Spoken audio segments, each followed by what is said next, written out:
இந்த ஒரு 5 ஸ்கில் இல்லாமல் லைஃப்பில் நெக்ஸ்ட் லெவலுக்கு உங்களால் போகவே முடியாது. அதில் ஃபர்ஸ்ட் வந்து கம்யூனிகேஷன். நீங்கள் என்ன மைண்டில் நினைக்கிறீங்க அப்படின்றத கிளியராக இன்னொருத்தவருக்கு சிம்பிளாக புரியிற மாதிரி கன்வே பண்ணணும். தென் ப்ராப்ளம் சால்விங்னா மேத்ஸில் இருக்கிற இன்டெக்ரல் கால்குலஸ்லாம் ஒன்றும் கிடையாது.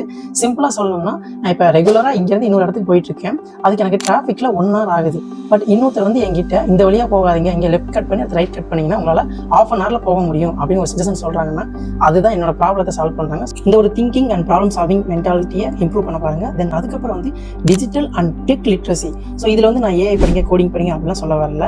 சிம்பிளாக இருக்கிற எக்ஸல், பவர் பிஐ மாதிரி ஈஸியான டூல்ஸாக கற்று வச்சுங்க. ஃபோர்த்தாக வந்து அடாப்டபிலிட்டி அண்ட் கண்டினியூஸ் லேர்னிங். எந்த ஒரு என்விரான்மெண்ட்டுக்கு போனாலும் அங்கே போய் அடாப்ட் ஆக பாருங்க. அதே மாதிரி அங்கே ஒரு லேர்னிங் எடுத்துகிட்டே இருங்க.